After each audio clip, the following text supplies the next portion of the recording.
پیارے پیغمبر صلی اللہ علیہ وسلم کا ایک فرمان ہے، من یرید اللہ بہ خیرا یفقہہ فی الدین، اللہ جس کے ساتھ بھلائی کا ارادہ فرماتے ہیں اللہ اس کو دین کی سمجھ عطا فرماتے ہیں، اللہ اس کو دین کا علم عطا فرماتے ہیں۔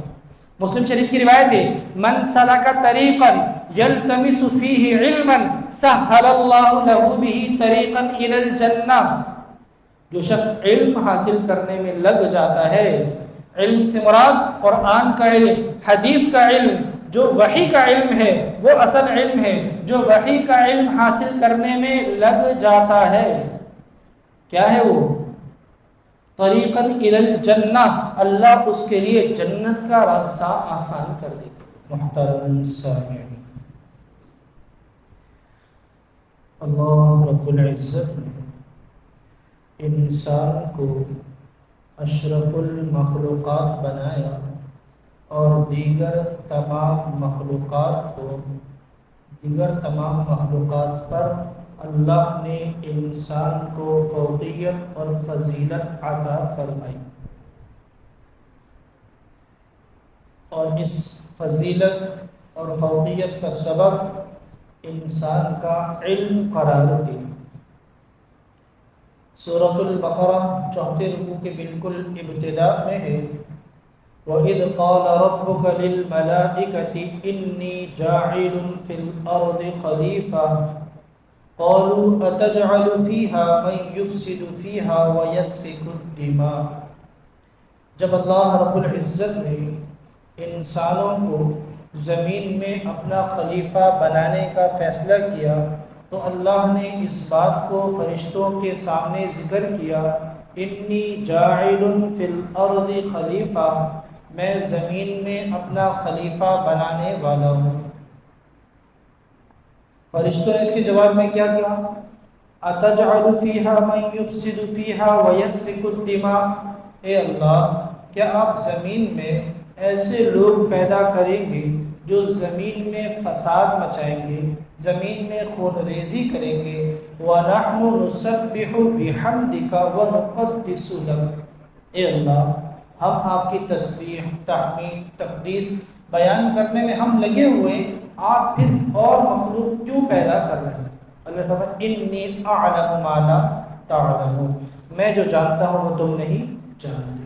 پھر اللہ رب العزت نے سید حضرت آدم علیہ السلام کو پیدا فرمایا، اور پیدا فرما کر وعلم آدم الاسماء كلها ثم عرضهم، پھر اللہ رب العزت نے حضرت آدم علیہ السلام کو علم سکھایا، چند چیزوں کے نام سکھلائے۔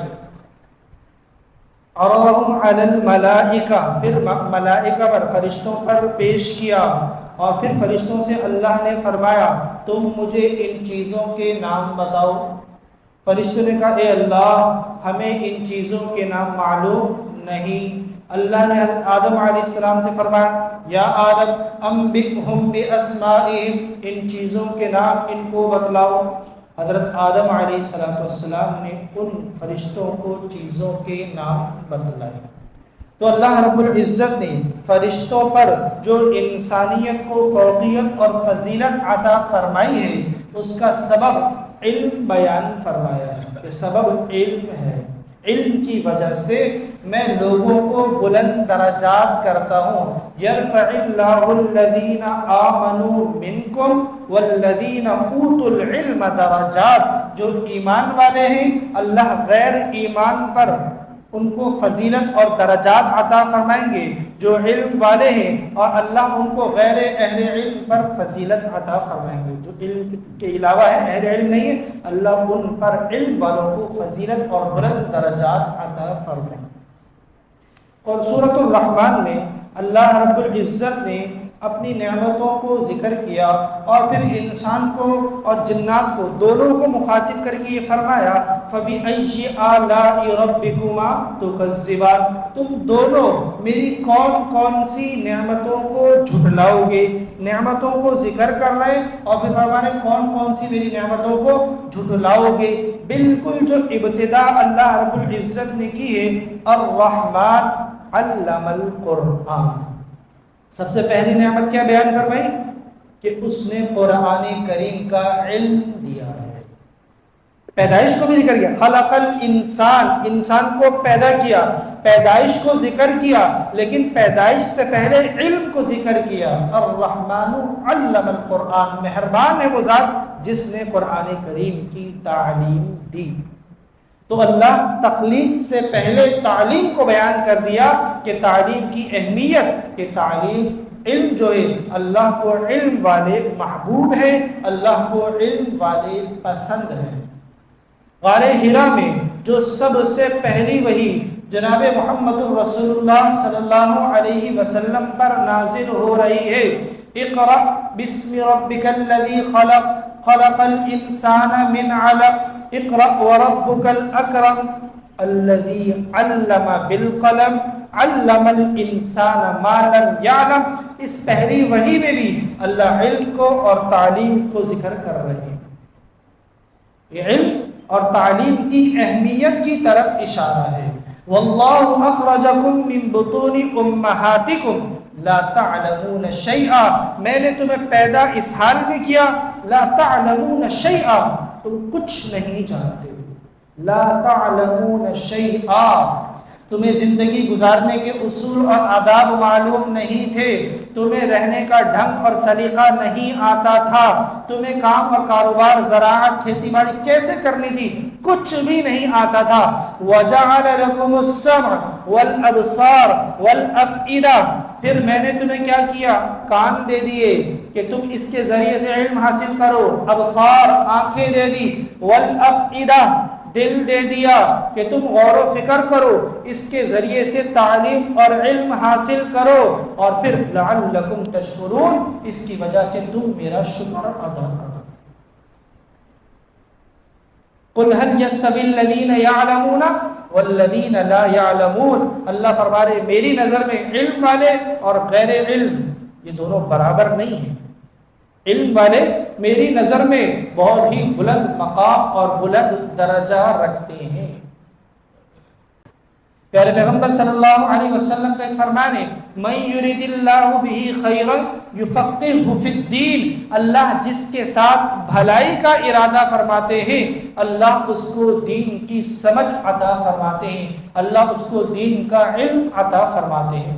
مسلم شریف کی روایت ہے، من سلک طریقا یلتمس فیہ علما سہل اللہ لہ بہ طریقا الی الجنہ، جو شخص علم حاصل کرنے میں لگ جاتا ہے، علم سے مراد قرآن کا علم، حدیث کا علم، جو وحی کا علم ہے وہ اصل علم ہے، جو وحی کا علم حاصل کرنے میں لگ جاتا ہے کیا ہے وہ؟ طریقاً الی الجنہ، اللہ اس کے لیے جنت کا راستہ آسان کر دے گا۔ حضرت ابو ہریرہ رضی اللہ عنہ فرماتے ایک مرتبہ مدین سے میرے پاس ایک صاحب آئے اور مجھے کہنے لگے، اے ابو ہریرہ میں آپ کے پاس مدین سے آیا ہوں۔ حضرت ابو ہریرہ فرمانے لگے کس کام سے آئے ہو؟ کہا میں نے یہ سنا ہے کہ آپ نے اللہ کے نبی سے ایک حدیث سنی ہے جو آپ کے پاس ہے براہ راست نبی علیہ السلام سے اور کسی کے پاس نہیں ہے، میں وہ حدیث آپ سے لینے کے لیے سیکھنے کے لیے آیا ہوں۔ حضرت ابو ہریرہ نے فرمایا اور کیا غرض ہے؟ کہا اور کوئی غرض نہیں۔ کہا تجارت کے لیے آئے ہوگے؟ کہا نہیں۔ کہا اور کوئی غرض کسی سے ملنے کے لیے آئے ہوگے؟ نہ کوئی غرض نہیں۔ حضرت ابو فرمایا کیا بے شک صرف اسی حدیث کے لیے آئے ہو؟ علم قرآن اور حدیث کا علم سیکھنے کے لیے آئے ہو؟ فرمایا بے شک میں صرف اور صرف حدیث حاصل کرنے کے لیے آیا ہوں۔ فرمایا میں اللہ کے حبیب سے سنا ہے جو صرف قرآن اور حدیث کا علم حاصل کرنے کے لیے چلے گویا کہ وہ جنت کے راستے پر چل رہا ہے، اللہ اس کے ذریعے سے ملائکہ پر فخر فرماتے ہیں اور اللہ ملائکہ کو مقرر کر دیتے ہیں کہ وہ اس علم حاصل کرنے والے کے پیر کے نیچے اپنے پروں کو بچھا دیں۔ تو یہ علم والوں کی فضیلت ہے اللہ کے یہاں، اہل علم اللہ کو محبوب ہے، اہل علم اللہ کو محبوب ہے، اور اگر کوئی اہل علم کے ساتھ ایسا معاملہ کرے جو اللہ کی نافرمانی کا ہو تو اللہ کو وہ شخص ناپسند ہوتا ہے۔ خیبر پختونخوا کی ایک بہت ہی معروف شخصیت شیخ الحدیث حضرت مولانا ادریس صاحب رحمۃ اللہ علیہ گزشتہ دنوں ان کی شہادت ہو، اور ظالموں نے حضرت کو بے دردی سے شہید کر دیا۔ حضرت مولانا ادریس صاحب یہاں ہمارے یہاں اردو والوں میں تو اگرچہ اتنے معروف اور مقبول نہ تھے، لیکن سرحد کی بہت ہی مقبول شخصیات میں سے تھے، بلکہ پورے پاکستان میں کسی کے ایک سال میں اتنے تلامذہ اور شاگرد نہیں پورے پاکستان میں جتنے حضرت مولانا ادریس صاحب کے پاس ہوا کرتے۔ ایک سال میں عالم بننے والوں کی تعداد ان کے اپنے ذاتی 2500 کے قریب ہے۔ سرحد کے دو بڑے مدارس میں، جامع حقانیہ میں، جامع نعمانیہ میں، نعمانیہ میں بھی تقریباً 1400 طلبہ اور حقانیہ میں تقریباً 1200-1300 طلبہ، دونوں جگہ حدیث کا، بخاری شریف کا درس دیا کرتے ہیں۔ نعمانیہ میں درس دے کر اتمانزئی سے اکوڑا کھٹک حقانیہ جا رہے تھے، راستے میں بے دردی سے شہید کر دیے۔ یہ اہل علم کے ساتھ یہ معاملہ، یہ عجیب معاملہ ہے۔